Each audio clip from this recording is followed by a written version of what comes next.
I am a victim of the vicious female supporting character system. In every lifetime, I am forced to play the vicious wife in a husband regrets everything and chases his wife backstory. According to the plot, Adrian Foster must first torture me until I am completely broken, stripping me of my dignity, my family, and my hope. Only then will he suddenly wake up, sob with regret, and chase me back. For 9 whole lifetimes, he has broken my legs, sent me to a psychiatric hospital, and forced me to kneel and bow my head to the woman he could never forget. Every single time, I struggle in agony and am forced to forgive him in the end. This is the 10th lifetime. I finally broke down. I do not want to follow the plot anymore, and I do not want to wait for his regret arc anymore. I climbed onto the rooftop of the 28th floor and jumped. But in the second before I was about to fall, a strong hand clamped tightly around my wrist. Adrian Foster's eyes were bloodshot, and a madness I could not understand surged in their depth. Through gritted teeth, his voice trembled. I know you're not her, but I've already acted out 9 lifetimes of devotion. So can you switch places with her and not run away this time? Let go. Are you out of your mind? I dangled in midair from the 28th floor, and my entire arm hurt so badly, it felt like it was about to be torn off. Half of Adrian Foster's body was leaning over the edge of the rooftop, and the veins on the back of his hand stood out one by one. Lily Carter, get up here, he said through clenched teeth, struggling badly. I looked at his face, full of shock and anger, and only found it utterly absurd. In the previous 9 lifetimes, he had used that same face to watch coldly as I was trampled into the mud. Adrian Foster, you're way too deep into the role. I used my other hand to pry at his fingers. The plot in this lifetime hasn't reached the point where you regret everything yet, so if you save me now, doesn't that count as breaking character? Adrian Foster's pupils suddenly contracted and his breathing fell completely out of rhythm. You know everything. The mask in his eyes shattered in an instant. I did not answer and only looked at him coldly. Just then, the iron door to the rooftop was kicked open. Adrian, why are you bothering with this crazy woman? A woman in a biker jacket with a bob haircut that reached her ears strode over in a rush. Chloe Bennett, Adrian Foster's childhood best friend. She was also the female lead of this world, the woman with the irresistible charm halo. The moment he heard Chloe Bennett's voice, Adrian Foster's whole body stiffened. The hand that was gripping me so tightly actually loosened by half a degree. Adrian, come over here. It's too dangerous. Chloe Bennett wrapped her arms around Adrian Foster's waist and pulled him back hard. If she wants to die, then let her die, because she threatens people with suicide every day like she actually matters. Her tone was full of contempt and annoyance. Adrian Foster's face instantly turned deathly pale. He did not push Chloe Bennett away, and he did not even dare turn back to look into Chloe Bennett's eyes. I felt his wrist trembling. The system's shrill alarm screamed wildly inside my mind. Warning, male lead's behavior has deviated from the main storyline. Please correct it immediately. Adrian Foster clearly heard it too. The madness in his eyes was gradually replaced by a mechanical coldness. The next second, he suddenly pulled hard and dragged me back from the edge onto the rooftop. I crashed heavily onto the rough concrete floor, and my knees were instantly scraped open as blood seeped out. Before I could even catch my breath, Adrian Foster looked at me, and his gaze had already returned to that familiar suffocating disgust. Lily Carter, are you done making a scene? His voice was icy. To force me to marry you? You're even using a trashy trick like jumping off a building? I lay on the ground and suddenly laughed. See, this was what he called 9 lifetimes of devoted love. As long as Chloe Bennett appeared and as long as the system gave a warning, he could instantly turn back into the executioner who tortured me. Adrian, I told you she didn't really dare jump. Chloe Bennett walked over, stepped on the back of my hand, and ground it hard with the sole of her shoe. A piercing pain shot through me, and I bit my lip hard without making a sound. Lily Carter, we're all adults, so stop playing these crying, screaming, and suicide threat games. Adrian and I grew up together, and I see him like family. Can you stop being so petty and jealous all day? Is it even fun? I raised my head and met Chloe Bennett's provocative gaze. Like family, I sneered. Would family go to his room in the middle of the night in a lace nightgown to borrow his bathroom? Chloe Bennett's expression changed slightly, but she quickly returned to her self-righteous look. That was because the water at my place was shut off. We have nothing to hide, so why is your mind so filthy? She turned to Adrian Foster and pouted aggrievedly. Adrian, look at her. She's starting to attack people again. Adrian Foster looked at the red and swollen back of my hand under her foot, and the corner of his eye twitched slightly. But he did not push Chloe Bennett away, and only said coldly to me, apologize. I wondered if I had misheard him. What did you say? I told you to apologize to Chloe. You slandered her innocence. I looked at the man in front of me, just now in midair. The pain and madness in his eyes seemed to have only been an illusion, and if I don't, I slowly pulled my hand back and climbed up from the ground. Adrian Foster stepped forward and grabbed my chin. He used so much force that it almost crushed my bones. Lily Carter, don't test my limits. He leaned close to my ear and spoke in a voice only the two of us could hear. You'd better behave or I'll show you what true hell looks like. I looked into his eyes, and there was no love in them, only warning. Fine. I forced out a smile uglier than crying. Adrian Foster, remember what you said today. Get in. Adrian Foster threw me into the basement of the villa. The heavy iron door slammed shut behind me. Everything around me was pitch black, and only a faint thread of light seeped in through the palm-sized ventilation window high above. I slid down against the cold wall and sat on the floor. The wound on my knee had already scabbed over and stuck to the fabric of my pants, and every movement brought a piercing pain. But what did this bit of pain count for? In the 3rd lifetime, he broke one of my legs to vent Chloe Bennett's anger. In the 7th lifetime, he locked me outside for an entire night during a heavy snowstorm, leaving me with a lifelong illness. The memories of every lifetime were clearly carved into my mind. I curled up and closed my eyes. After who knew how long, the sound of high heels came from outside the iron door. With a click, the lock was opened. Harsh light poured in, and I instinctively raised my hand to block my eyes. Chloe Bennett stood in the doorway with her arms crossed. Behind her stood 2 burly bodyguards. Lily Carter, does this basement feel nice? Chloe Bennett walked in on her high heels and covered her nose in disgust. It smells moldy, which really suits you. I ignored her and only looked at her her calmly. Have you gone mute? Chloe Bennet immediately found it boring when I did not speak. She looked around and her gaze suddenly landed on an art tube in the corner. That was mine, and it was also the only tiny piece of myself I had kept in this villa. Inside was a painting of the starry sky that had taken me 3 full months to create. In the previous 9 lifetimes, I gave up painting to please Adrian Foster and turned into a bitter woman obsessed with money. In this lifetime, I secretly picked up the paintbrush again. Chloe Bennet walked over and kicked the art tube over. The painting rolled out and spread across the dusty floor. Oh, you're still painting. Chloe Bennet crouched down and roughly yanked open the paper. What is this mess supposed to be? It's just a dark lump. She stood up, and her high heel stepped directly into the center of the painting. Don't touch it. I finally spoke, my voice hoarse. What? Does it hurt? Chloe Bennet not only refused to move her foot, but ground down twice with more force. The once brilliant starry sky was instantly dirtied beyond recognition by black shoe prints. Adrian hates your fake artsy pretensions the most. He said the things you paint aren't even good enough to wipe his shoes. I stared hard at that painting. It was not just a painting, but the only proof in my despair that I was still alive. I told you not to touch it. I suddenly rushed up from the ground and shoved Chloe Bennet away. Chloe Bennet lost her balance, stumbled back a few steps, and fell hard onto the floor. Ah, she let out an exaggerated scream. Lily Carter, are you insane? The 2 bodyguards immediately stepped forward and pinned me down from the left and right. I struggled desperately, but my eyes stayed fixed on the painting on the floor. Just then, hurried footsteps sounded at the doorway, and Adrian Foster strode in. Adrian. The moment Chloe Bennet saw him, her eyes instantly reddened. She sat on the floor and reached out to him pitifully. I only came to check on her because I was afraid she'd be scared alone in the basement. Who knew she'd suddenly go crazy and push me to the ground? I think I twisted my ankle, and it hurt so much. Adrian Foster's face instantly darkened to the extreme. He did not even look at me and went straight to Chloe Bennet's side, carefully helping her up. Are you okay? His voice was extremely gentle. He was simply a completely different person from the cold and ruthless man on the rooftop earlier. I'm okay. It just hurts a little. Chloe Bennet leaned into his arms and cast me a provocative glance. Adrian Foster turned his head to look at me. Lily Carter, you really never learn. Chloe came to see you out of kindness, and this is how you repay her. I looked at him, at the disgust and anger in his eyes. She stepped on my painting. I calmly stated the facts. It's just a worthless painting. Adrian Foster sneered. He raised his foot and stepped onto the already ruined painting. With a ripping sound, the paper was completely torn apart. Now it isn't even a worthless painting anymore. Adrian Foster looked at me with cold eyes. Apologized to Chloe. I looked at the pile of torn paper on the ground, and the last spark in my heart went out completely. And if I don't, I raised my head and looked straight into his eyes. Adrian Foster's gaze darkened. Lock her in here, and without my permission, no one is allowed to bring her food. After dropping those words, he turned and left with his arm around Chloe Bennet. Adrian Foster. I looked at his back and suddenly spoke. You're truly pathetic. Smack. A loud slap landed heavily on my face. What the hell do you think you are? Pitying me. Adrian Foster had come back, and he stood in front of me with his chest rising and falling violently. He glanced at the bodyguards beside him. You 2 get out first. The iron door closed again, leaving only the 2 of us in the basement. Adrian Foster suddenly stepped forward, grabbed me by the collar, and lifted my whole body up. Lily Carter, do you think you understand me that well? His face was very close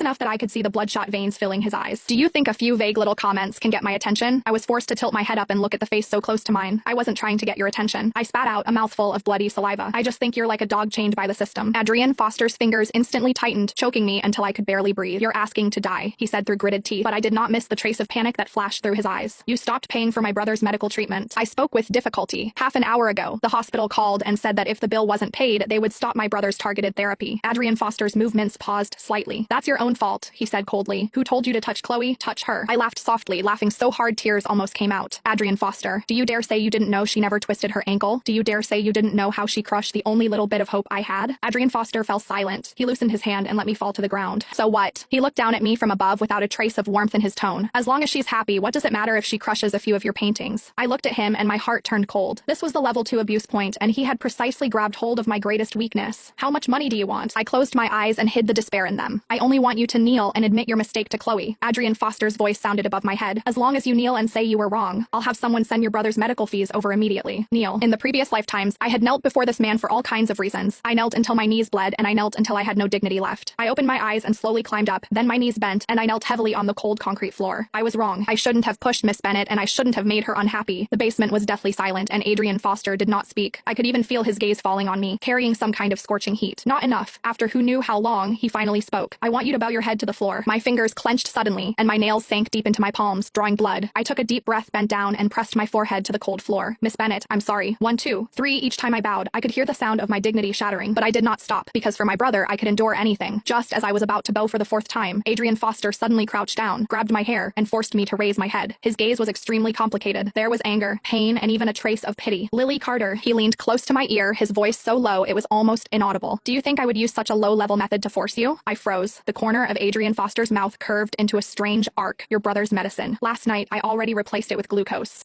My heart went still, and I lost and grabbed the nearly heavy object and slammed it onto Adrian's head. His skull made a cracking sound. The crack echoed through the basement. For one heartbeat, neither of us moved. Then warm blood slid down Adrian Foster's forehead. His grip on my hair loosened. I stumbled backward, clutching the broken metal candlestick with both shaking hands. Adrian touched the blood on his forehead and stared at his crimson fingers as if he had forgotten what pain felt like. I'll kill you. No. I laughed. For the first time in 10 lifetimes, I wasn't afraid of him anymore. I finally stopped being afraid. The system exploded inside my mind. Warning. Warning. The vicious wife has seriously injured the male lead.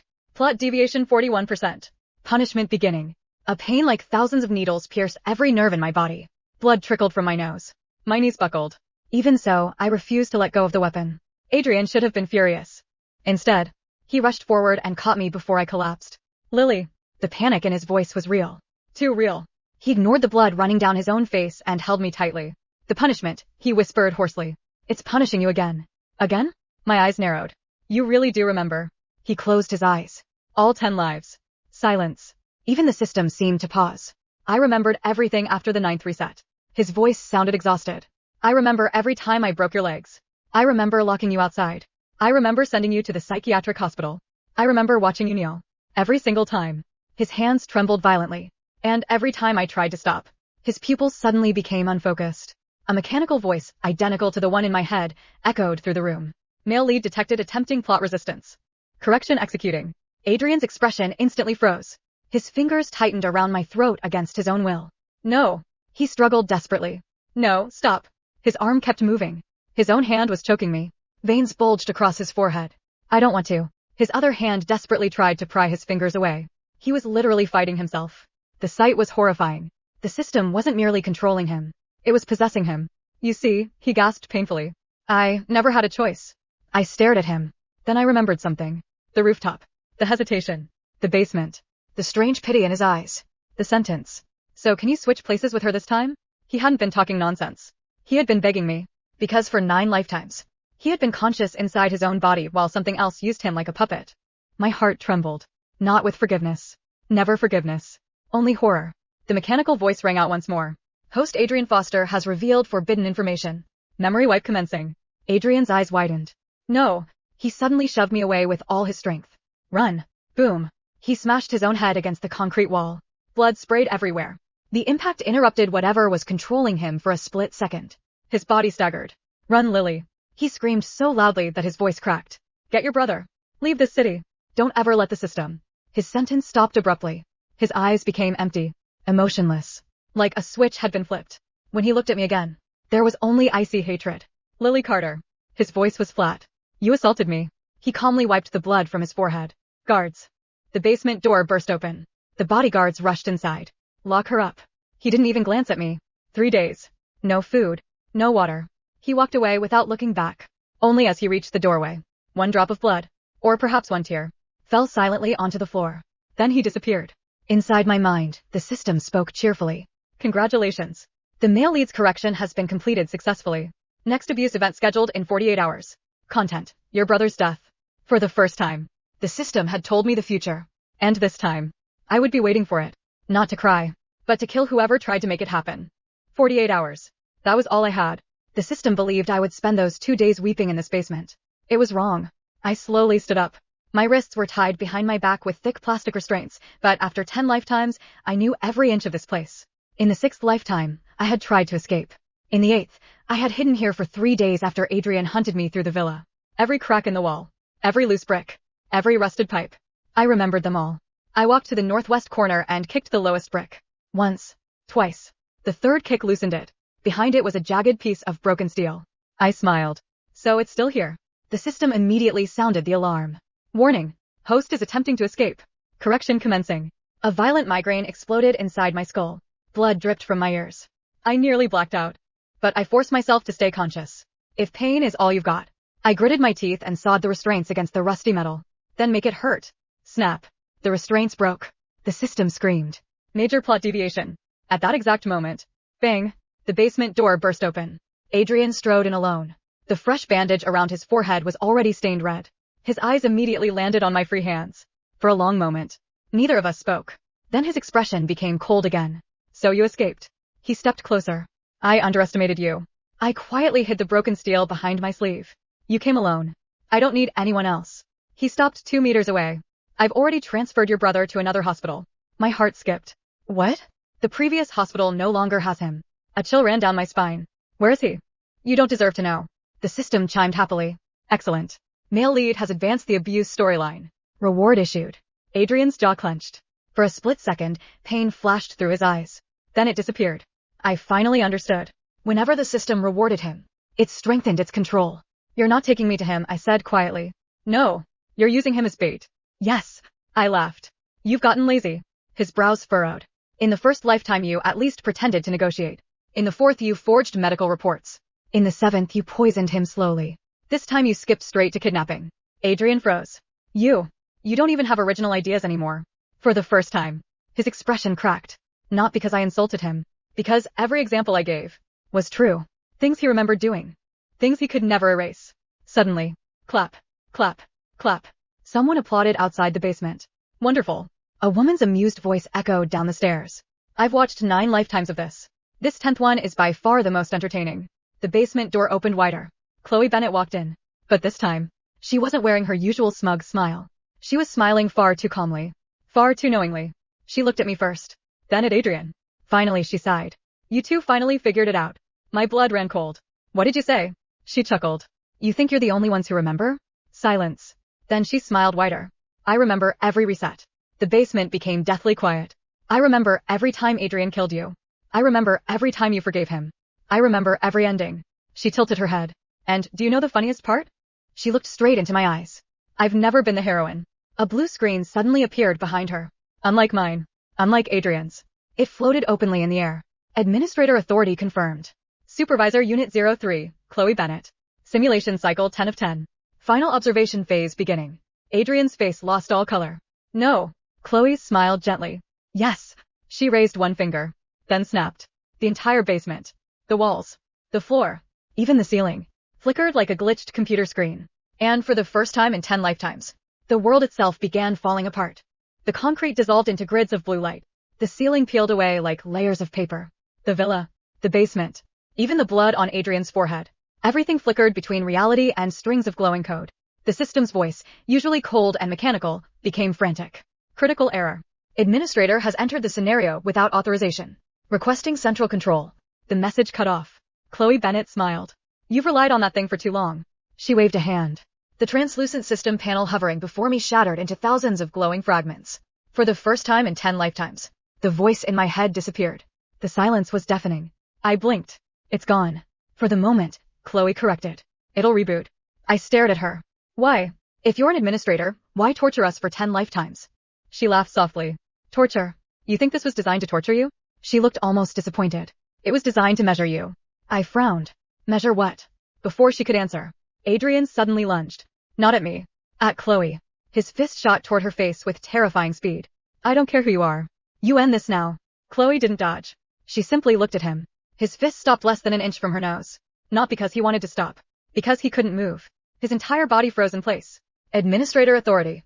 One command. Complete control. You've always been impulsive, Chloe said calmly. She flicked his forehead.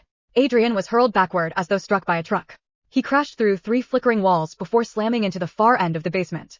Blood splattered across the glowing floor. Even then, he forced himself back to his feet. His legs shook. His ribs were obviously broken. Yet he staggered toward her again. I'll kill you. Chloe sighed. After 10 lifetimes, that's still your solution. She turned to me. Lily, you've wondered why the system always forced you to forgive him. Yes. You've wondered why he could never truly resist. Yes. You've wondered why every timeline reset the instant you forgave. My breathing slowed. Yes. She nodded. Because none of those 9 lifetimes were the real test. The real test starts now. A massive screen appeared in the air. Across it flashed countless worlds. Millions. Billions. Each one showed different people trapped in different stories. Some cried. Some fought. Some surrendered. Each world had a percentage beside it. Failure. Failure. Failure. Reset. My stomach tightened. What are these? Simulations. She answered without emotion. Every world creates one question. Will someone choose the script? Or choose themselves? I looked at the endless sea of collapsing worlds. How many passed? Chloe was silent. Finally she answered. You. I stared at her. What? You are the first. The first what? The first subject in 10 million simulations. To jump. Everything inside me stopped. The rooftop. She nodded. The script required you to endure until Adrienne regretted everything. You rejected the ending. You chose death over submission. For the first time, the script broke. A long silence followed. Then I asked the only question that mattered. So none of this was real? Chloe looked directly into my eyes. Oh, it was real. The pain was real. The broken legs were real. The psychiatric hospital was real. Your brother's suffering was real. So was Adrienne's. She glanced toward him. He was still trying to stand. Still glaring at her with murderous hatred. That's why this experiment was banned. My heart sank. Banned? She nodded. Because too many people forgot. That simulated suffering is still suffering. At that moment, the entire world shook violently. A deafening alarm roared from every direction. Unauthorized administrator detected. Central authority descending. The sky split open. Not with lightning. With a gigantic golden eye that slowly opened above the broken world. It looked down at all three of us. Then a voice older than anything I had ever heard echoed across reality. Administrator Chloe Bennett. You have violated Protocol 0. Erasure sentence approved. Chloe looked up. And, for the first time, she stopped smiling. The golden eye blinked. The entire world lurched. Mountains in the distance folded like paper. The villa dissolved into streams of light. Even the air rippled with cracks, as though reality itself were a sheet of glass about to shatter. A column of golden light descended onto Chloe. She didn't run. She didn't beg. She simply looked up. So you finally came. The ancient voice answered without emotion. Administrator Chloe Bennett. You interfered with Observation Cycle 10. You disclosed restricted information. You suspended the behavioral correction system. Sentence, erasure. The golden light tightened around her like chains. For the first time since I'd met her, Chloe winced. So even an administrator could feel pain. Adrian staggered to his feet, wiping blood from the corner of his mouth. You deserve it. Chloe gave a tired laugh. Probably. She turned to us. I don't have much time. The light had already begun erasing her from the feet upward. Her boots dissolved into glowing particles. Lily, your brother is alive. I took an involuntary step forward. Where is he? In World Hospital Sector 7. She raised a trembling hand. Not the fake hospital you've known. The real one. A glowing set of coordinates appeared in the air before me. Then she looked at Adrian. And you. He stared at her coldly. I have nothing to say to you. I know. She smiled sadly. But you deserve the truth. She pointed toward the golden eye. It wasn't the system controlling you. It was your own choice. Adrian froze. What? You signed the contract. His pupils shrank. No. You volunteered. I never. You did. Her words landed like a hammer. In your original life, Lily died. My heartbeat stopped. What did you say? Chloe looked at me. You never reached the rooftop. You were murdered before that. I couldn't breathe. And Adrian. Spent 23 years trying to find a way to bring you back. Adrian's face went completely white. Fragments flashed through his eyes. A hospital room. A coffin. Rain. His own hands covered in blood. He staggered backward. No. I remember. The memories hit him all at once. He dropped to his knees. I remember. His voice broke. You died. I couldn't save you. So when Central offered me 10 chances, I accepted. The golden eye remained silent. Chloe closed her eyes. They never told you the price. They erased your memories at the start of every cycle. They programmed you to become the villain. They wanted to know whether love could survive after committing unforgivable sins. I looked at Adrian. He wasn't looking at me. He was staring at his own shaking hands. Hands that had broken my bones. Hands that had slapped me. Hands that had dragged me through 10 lifetimes of hell. He began laughing. It wasn't amusement. It was the sound of a man whose mind had finally broken. I did all of that. Because I agreed to it. His laughter dissolved into sobs. I became the monster myself. He looked at me. Not asking for forgiveness. Not expecting mercy. Only drowning in unbearable guilt. Lily. I don't deserve another word from you. I know. He slowly stood. Then turned toward the golden eye. So erase me too. The ancient voice responded immediately. Request denied. Subject Adrian Foster must complete observation cycle 10. He smiled bitterly. You still think you own me? The golden eye said nothing. Adrian reached into the air. A black crack appeared in front of him. He grabbed it with both hands. Then, with a roar that echoed across the collapsing world, he tore it open. The sky split in half. The golden eye narrowed. For the first time, its voice carried something it had lacked until now. Surprise. Impossible. Adrian looked back at me one last time. I can't undo what I did. I won't ask you to forgive me. But this time, I'm choosing for myself. He stepped through the crack. The rift snapped shut behind him. An instant later, the entire heavens erupted with deafening explosions. The golden eye trembled. Then, for the very first time in countless simulations, a single crimson fracture spread across its surface. The crimson fracture widened. A second. A third. Soon, spiderweb cracks spread across the enormous golden eye until it looked as though the heavens themselves had been struck by lightning. An alarm unlike anything I had ever heard roared through existence. Critical threat. Subject Adrian Foster has breached the core layer. Containment failure. Containment failure. The sky turned crimson. I stared at the crack Adrian had disappeared into. What is he doing? Chloe coughed, golden particles spilling from her lips instead of blood. He's attacking the source. The core. She nodded weakly. The place where every script is written. Another explosion shook reality. This one was stronger. Entire sections of the sky simply vanished. Instead of blue, there was only endless darkness filled with floating streams of code. Millions of glowing names drifted past. Each one belonged to someone trapped in another story. I saw labels flash by. Abused wife system. Substitute bride system. Villain redemption system. Perfect heroine system. Every life. Every tragedy. Filed away like entertainment. Rage rose in my chest. So we've all just been stories to them. Chloe didn't deny it. Yes. Another deafening blast. Then, a figure crashed out of the darkness. Boom. Adrian slammed into the shattered ground only a few meters away. His suit was torn to rags. One arm hung limply. Half his body was covered in glowing wounds that refused to close. Yet, he was smiling. I found it. He laughed through blood. I actually found it. The golden eye stared down at him. Subject Adrian Foster. Cease your resistance. Adrian slowly reached into his jacket. When he pulled his hand back out, he was holding a small glowing cube. It was no bigger than a fist. But every line of code in the world seemed connected to it. Chloe's eyes widened. No. You stole the narrative core. Adrian laughed again. They shouldn't have let their villain into the control room. The golden eye's voice became sharper than ever. Return the core immediately. No. Return it. No. The pressure descending from the heavens became so overwhelming that mountains collapsed into dust. Adrian looked at me. Lily. His voice was strangely peaceful. I can't erase the lives I ruined. I can't give you back your suffering. But, he looked down at the glowing cube. I can make sure no one else ever lives through this. My heart sank. What are you going to do? Chloe answered before he could. If he destroys the narrative core, every scripted world will collapse. I looked around at the billions of names drifting through the void. Would that kill everyone? She hesitated. I don't know. No one has ever tried. The golden eye spoke again. Destruction of the narrative core carries a 99.97% probability of total reality collapse. Adrian chuckled. You sound nervous. Silence. Then the eye continued. Alternative proposal. Everything stopped. Even Chloe looked surprised. The ancient intelligence was negotiating. Return the core. In exchange, subject Lily Carter will be restored to her original life before simulation cycle 1. I froze. My original life? The voice answered. All memories removed. No suffering. No Adrian Foster. Your family alive. Your brother healthy. A normal life. The offer echoed across the broken universe. It was everything I had wanted for 10 lifetimes. Everything. Adrian lowered his eyes. He smiled. A good deal. Then he tossed the glowing cube toward me. I instinctively caught it.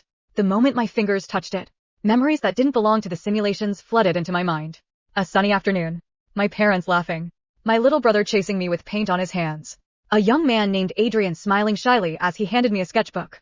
A life that had been stolen before any of this began. Adrian looked at me quietly. This choice is yours. For the first time since the beginning of the 10 lifetimes, there was no script, no system, no forced ending, only my decision. And the fate of every world rested in my hands. Laughter. Children's laughter. It echoed through the memories flowing from the narrative core. Not just mine. Millions.